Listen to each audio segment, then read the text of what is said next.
어떤 골프 선수가 우승을 앞두고 마지막 차례를 기다리고 있었습니다. 홀을 표시해둔 깃발이 멀리서 펄럭이는데 그곳까지 단 한 번의 시도로 공이 들어가면 우승을 하고, 만약 실패하면 우승이 어려워지는 상황이었습니다. 그는 마지막 공을 치기 전에 마음을 가다듬는 듯이 잠시 기도했습니다. 그리고 마지막 홀을 향해서 공을 쳤습니다. 그자의 공이 마치 빨려 들어가듯이 구멍에 들어갔고, 그는 우승과 함께 큰 상금을 받았습니다. 많은 사람이 찾아와서 그의 우승을 축하해 줬는데, 그 중에 한 사람이 이렇게 물었습니다. 축하합니다. 아까 진지하게 기도하시던데 혹시 어떤 기도를 하셨습니까? 그자 그는 이렇게 대답했습니다. 우승해야 되겠다는 욕심이 없어지고 그 대신 평안함을 달라고 기도했습니다. 이 이야기를 한 사람은 2006년 큰 대회에서 3번이나 우승을 차지한 레리 넬슨이라고 하는 유명한 골프 선수의 이야기입니다. 우승을 바로 눈앞에 두고 있는 상황에서 욕심을 떨쳐버리는 것은 쉽지 않습니다. 그러나 반드시 이겨야 되겠다는 마음이 장악하고 있을 때 오히려 지혜와 평안한 마음을 잃어버리게 됩니다. 우리의 마음도 꼭 욕심뿐이 아니라 어떤 충동에 사로잡히면 몸에도 반응이 나타나서 근육이 경직되고 혈압이 올라가고 호흡이 가빠지고 아드레날린과 같은 그 자극적인 역할을 하는 호르몬들이 분비되기 시작합니다. 이런 증세를 가리켜서 스트레스라고 합니다. 우리가 스트레스 받는다는 것은 우리 몸에서 이런 작용들이 일어나고 있다는 거죠. 그래서 스트레스는 외부적인 자극에 대한 우리 몸과 마음의 반응입니다. 특히 우리 스트레스에서 우리 몸의 반응을 좌우하는 것은 마음의 반응이라고 할 수 있는 것입니다.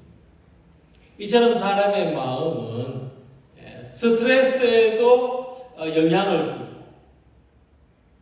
외적인 환경과 상관없이도 수없이 흔들리고 욕망이나 두려움, 기대나 불안감이 늘 왔다 갔다 합니다. 성경은 이 흔들리는 마음의 방향을 두 가지로 구분하는데, 하나님께 머무는가 아니면 자기 자신에게 머무는가로 구별합니다. 우리는 자기 마음에 대한 이런 분별이 필요한 것이죠. 본문에 나오는 이 사울과 다윗의 이야기는 바로 이 마음이 머무는 자리를 보여주고 있습니다. 사울은 왕이 됐지만 그의 마음은 점점 하나님으로부터 멀어진 것을 볼 수가 있습니다. 사울은 위기 속에서 충동적으로 행동했고 결국 그 충동이 사울의 영혼을 무너뜨린 것입니다. 반면에 다윗은 불안한 상황 속에서도 하나님께 머물러 있었습니다. 그래서 다윗의 마음에는 평안이 있었고, 다윗은 위기 상황에서도 하나님이 주시는 내적인 안정을 얻을 수 있었던 것입니다. 그래서 사도 바울은 말씀하기를 예수 그리스도의 마음을 품으라고 했습니다. 너희 안에 이 마음을 품으라. 곧 그리스도 예수의 마음이니. 예수님의 마음은 자기를 비우는 마음, 또 사람들과 같이 어울리는 마음, 하나님의 뜻에 복종하는 마음입니다. 바울은 이런 마음이야말로 우리가 가져야 될 참된 마음이라고 말씀합니다. 그리고 이것은 하나님으로부터 주어지는 것입니다. 하지만 우리 안에는 사람에게 기원을 두고 있는 마음, 내게서 나오는 마음도 있습니다. 예수님은 말씀하시기를 누군가를 죽였으면 하는 마음, 성적으로 부도덕한 마음, 남의 것을 탐내거나 남을 해롭게 하려는 마음, 이런 것들이라고 했습니다. 마음에서 나오는 것은 악한 생각과 살인과 간음과 음란과 도둑질과 거짓 증언과 비방. 이처럼 우리에게는 몸이 머무는 자리도 있지만 또 중요하지만 마음이 머무는 자리도 있고 중요합니다. 사울과 다윗이 어떤 마음에 머물렀는지 비교를 통해서 오늘 우리의 마음이 하나님을 믿는 믿음 안에 또 하나님의 마음을 삶으로 보여주신 예수님 안에 머물러 있기를 원하는 성도들이 되시기를 바랍니다. 사울과 다윗에게는 공통점이 있었습니다. 사울과 다윗은 외모에서 닮은 점이 있습니다. 사울은 이스라엘에서 가장 준수하다고 했고 다윗 또한 사무엘상 16장 12절을 보면 그의 얼굴빛이 붉고 눈이 떼어나고 아름답다고 했습니다. 사울과 다윗은 외적으로 잘생긴 사람이었습니다. 또한 그들은 효성이 지극했습니다. 사울은 아버지의 심부름으로 며칠 동안이나 잃어버린 나귀를 찾아다녔습니다. 다윗도 아버지 심부름으로 전쟁터에 가 있는 형들을 찾아갔습니다. 그리고 그들은 모두 이스라엘의 왕이 된 공통점이 있습니다. 사울은 이스라엘의 초대 왕이고 다윗은 이스라엘의 두 번째 왕. 공교롭게도 그들은 너무나 비슷한 그런 환경에 있었습니다. 그리고 이 사실은 모두 그들이 하나님의 일꾼으로 부름받은 사람들이었다는 것을 말하고 있습니다. 그러나 이 모든 공통점에도 불구하고 이 두 사람을 구별 지을 수 있는 결정적인 차이가 있었는데 이것은 그들의 마음이 어디에 머물러 있었는가, 어떻게 움직이고 있었는가에 있습니다. 먼저 사울을 말하면 사울은 충동에 따라 움직이는 사람이었습니다. 심지어 사울은 악한 영이 지배하는 마음이 될 때도 있었습니다. 사무엘상 18장 10절 아래를 보면 악한 영이 지배하는 마음이 될 때 사울은 정신없이 떠들어대는 말을 했습니다. 다윗에게 두 번이나 창을 던지는 공격적인 행동도 서슴지 않았습니다. 하나님께서 부리시는 악령이 사울에게 힘있게 내렸다. 이것은 하나님이 이런 사울을 그냥 버려두셨다는 뜻과도 가깝습니다. 하나님의 버려두심은 또 사람 편에서는 하나님을 떠남입니다. 하나님을 떠난 사울의 마음이 영적으로 공허한 상태가 되었다는 것을 가리킵니다. 그 결과 사울의 마음은 외부의 불안과 두려움에 무방비하게 열려 있었던 것입니다. 하지만 다윗은 하나님이 주시는 평안 가운데 머물러 있었습니다. 이러한 다윗에게는 분별력과 절제, 지혜와 용기의 특징들이 발견됩니다. 다윗은 충동적인 사울 앞에서도 그를 진정시키기 위해서 악기를 연주했습니다. 다윗이 수금을 탔다고 하는 것입니다. 이와 같은 모습은 사울에게서는 발견되지 않습니다. 다윗이 위협적인 사울 앞에서도 이러한 모습을 유지할 수 있었던 것은 여호와께서 그와 함께 계셨기 때문이라고 말씀합니다. 하나님과 함께 하신 사람은 어떤 사람일까요? 우리가 하나님과 함께 한다는 것을 어떻게 할 수 있을까요? 그것을 우리 눈으로 볼 수는 없습니다. 그러나 흘러기는 깃발을 보고 바람이 부는 것을 알 수 있는 것처럼 우리의 마음이 어떻게 움직이고 있는지를 통해서 하나님이 함께 하시는 증거를 얻을 수 있고 분별할 수가 있습니다. 그래서 우리에게는 두 가지의 마음이 있습니다. 하나는 충동이고 다른 하나는 평안입니다.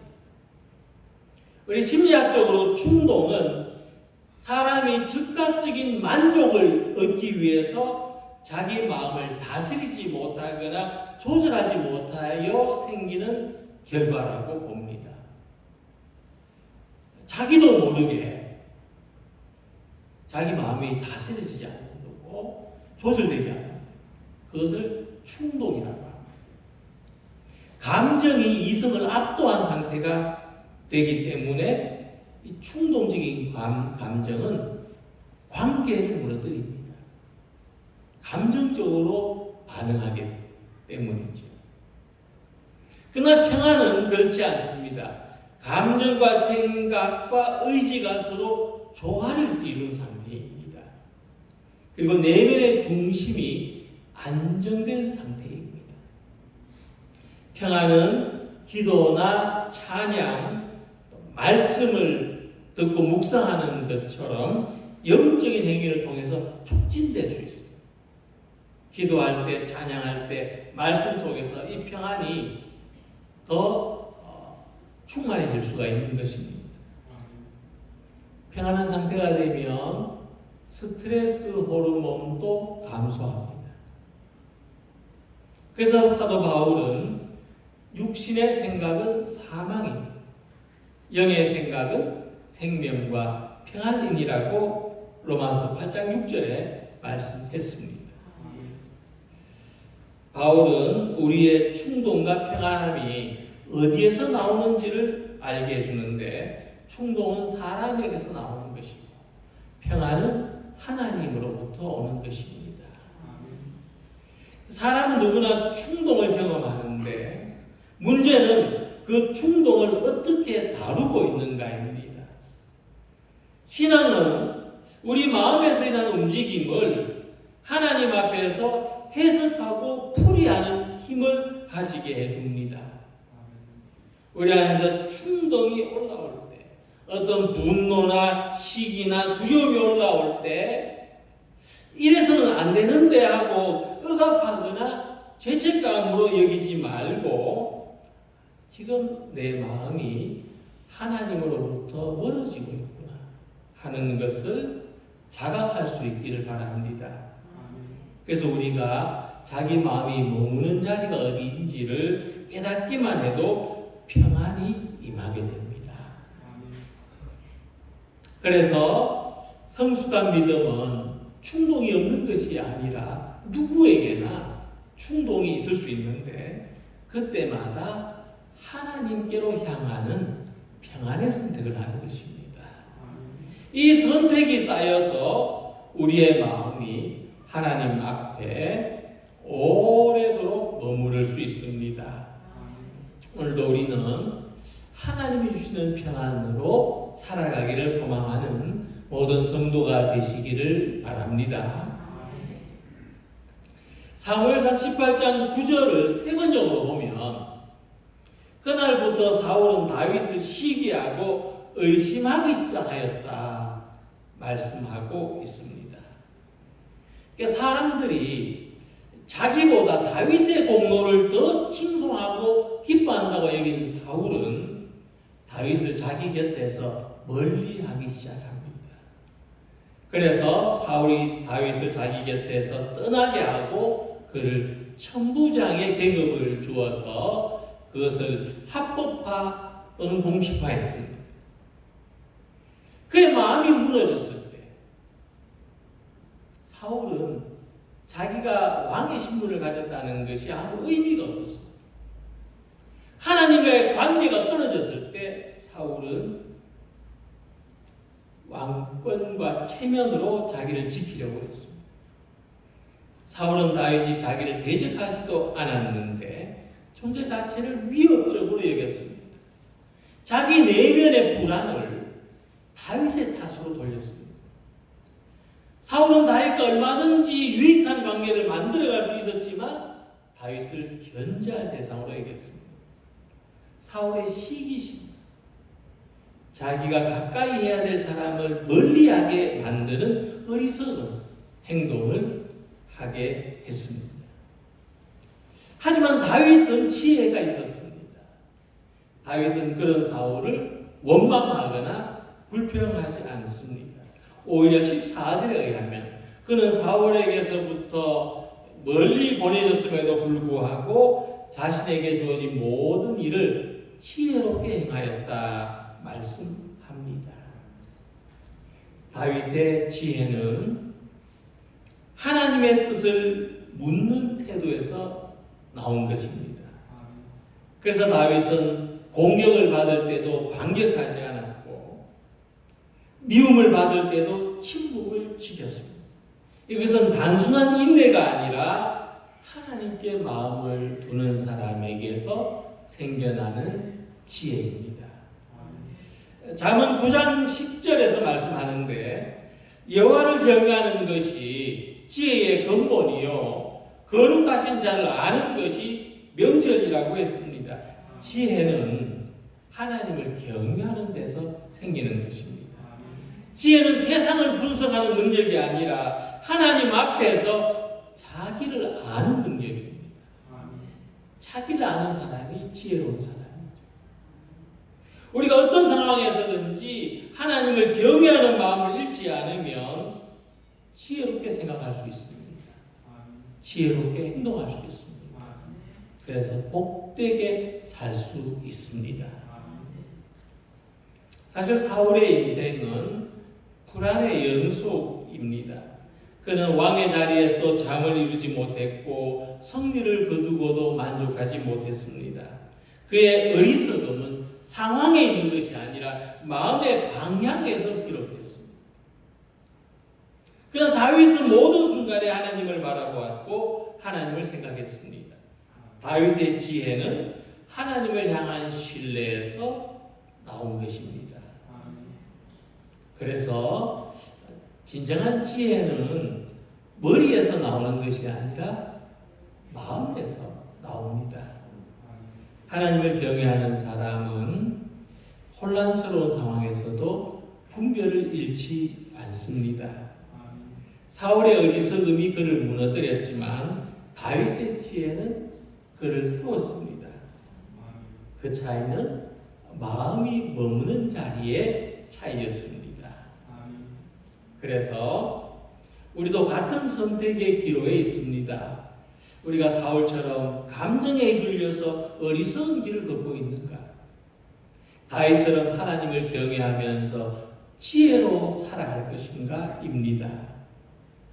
야고보는 우리가 하나님께 지혜를 구하면 하나님은 꾸짖지 않으시고 후히 준다고 말씀했습니다. 너희 중에 누구든지 지혜가 부족하거든 모든 사람에게 후히 주시고 꾸짖지 아니하시는 하나님께 구하라. 그리하면 주시리라. 우리가 비록 부족함이 많은 사람이라 할지라도 하나님을 경외함으로 살아갈 때 하나님은 우리에게 지혜를 주셔서 삶의 질서를 하나하나 새롭게 정돈해 주십니다. 이처럼 모든 일에 지혜와 평안을 따라 행하는 성도들이 되시기를 소망합니다. 사울과 다윗을 구별짓는 또 하나는 그들의 마음이 머무는 자리가 한 사람은 두려움에 머물러 있었다는 것이고 한 사람은 용기에 있었다는 것입니다. 15절에 다윗이 번번이 큰 승리를 거두는 것을 보고 사울은 두려워했다. 똑같은 사건인데 한 사람은 점점 용기가 생겼고 한 사람은 점점 두려움에 사로잡혀 갔습니다. 사울은 다윗이 크게 지혜롭게 행함을 보고 그를 두려워했다고 했습니다. 그러나 16절을 보면 온 이스라엘과 유다는 다윗을 사랑했다고 했습니다. 다윗이 맞서 싸운 대상은 사울이나 온 이스라엘 백성들에게나 똑같이 대적들입니다. 그들을 위협하는 블레셋입니다. 자신들을 괴롭히고 백성들에게 고통을 주었던 적군과 싸워서 승리한 것은 함께 축하해야 될 일이고 함께 기뻐해야 될 일입니다. 다윗을 더 소중히 여기고 더 사랑해야 될 일입니다. 하지만 사울은 두려워합니다. 사울은 다윗이 승리할 때마다 다윗의 힘이 더 커질까 봐 그를 두려워하고 경계하는 것입니다. 그럼 사울의 두려움은 어디서 나왔을까요? 사울의 두려움은 하나님이 자기를 떠나셨다는 인식에서 비롯되었습니다. 다윗의 용기는 하나님이 함께 하신다는 믿음에서 나왔습니다. 우리 안에서도 마찬가지입니다. 우리 안에서도 두려움은 하나님이 나를 떠나신다, 나로부터 멀리 계신다는 데서 나옵니다. 그러나 우리 안에서의 용기는 하나님이 나와 함께 하신다, 나를 도우신다는 믿음에서 나오는 것입니다. 성경을 보면 사람이 용기를 얻는 순간이 있는데 언제나 하나님에 대한 믿음에서 이 용기가 나왔습니다. 여호수아에게 하나님 말씀하시기를 강하고 담대하라. 내 하나님 여호와가 너와 함께 하느니라고 말씀하셨습니다. 엘리야나 베드로, 사도 바울, 많은 믿음의 선진들은 두려움이 다가오는 순간마다 하나님이 함께 하신다는 이 믿음을 붙들었습니다. 용기는 어디서 나옵니까? 자기가 아는 것, 자기가 확신하는 것에서 나오지 않습니다. 하나님을 신뢰하는 데서 용기는 나옵니다. 그래서 이 신앙은 무엇입니까? 신앙은 우리 삶이 위태로운 순간에 더욱 느끼게 되는 것입니다. 이 위태로운 삶이 넘어지지 않도록 하나님이 붙잡아 주신다는 것을 믿고 살아가는 것입니다. 그것이 오늘 저와 여러분들이 오늘을 살아가는 용기입니다. 하나님이 함께 하시고 하나님이 우리를 도우신다는 사실을 믿으면 사망의 음침한 골짜기에서도 두려움을 이겨낼 수 있습니다. 사단은 이 두려움을 무기로 사용합니다. 우리는 상황 때문에 넘어지는 것이 아니라 두려움 때문에 넘어집니다. 사단은 우리를 넘어뜨리기 위해서 두려움을 사용합니다. 그러나 하나님은 두려움 속에서도 우리의 믿음을 연단합니다. 사울은 두려움 앞에서 하나님을 떠났지만 다윗은 두려움 앞에서 하나님께 더 가까이 나아갔다는 사실을 기억하시기 바랍니다. 그래서 이 사울과 다윗의 대비는 신앙의 본질을 보여줍니다. 충동, 어리석음, 두려움은 사람의 본성입니다. 자연 상태의 사람은 누구나 이런 본성에 사로잡혀 살아가게 되어 있습니다. 그러나 평안과 지혜와 용기는 하나님으로부터 오는 선물입니다. 세상이 주는 것과 다릅니다. 사울은 권력을 의지하고 자기를 의지하려는 과정에서 이 모든 것을 잃고 말았습니다. 그러나 다윗은 하나님을 붙잡음으로써 자기 자신을 회복했던 것입니다. 오늘 우리의 삶에서도 마찬가지입니다. 하나님 안에 우리 마음이 머물러 있을 때 우리는 안전합니다. 이것을 심리적으로 자기를 초월하는 안전을 가지는 것이라고 말합니다. 자기를 초월하는 안전을 가지는 성도들이 되시기를 축원합니다.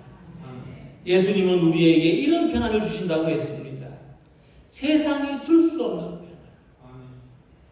내가 너희에게 주는 것은 세상이 주는 것과 같지 아니하니라. 너희는 마음에 근심하지도 말고 두려워하지도 말라. 그래서 우리 마음이 하나님 안에 머무르면 평안이 충동을 다스립니다. 지혜는 분별로 나타납니다. 사랑은 두려움을 이깁니다. 사울은 두려움에 머물렀고 다윗은 신뢰에 머물렀습니다. 사울은 자기를 지키려 했고 다윗은 하나님께 맡겼습니다. 사울은 창을 던졌고 다윗은 수금을 잡고 하나님을 찬양했습니다. 같은 시대, 같은 공간에 있었지만 그들의 마음은 전혀 다른 곳에 있었습니다. 오늘 우리의 신앙의 핵심은 지금 내 마음이 머무는 자리를 결정하는 것입니다. 자기 안에 머물러 있는 마음이 하나님께로 다가가서 하나님 안에 머물러 있는 마음이 되시기를 바랍니다. 이 마음을 가져서 평안과 지혜와 용기로 살아가는 모든 성도가 되시기를 주님의 이름으로 기원합니다. 기도드리겠습니다.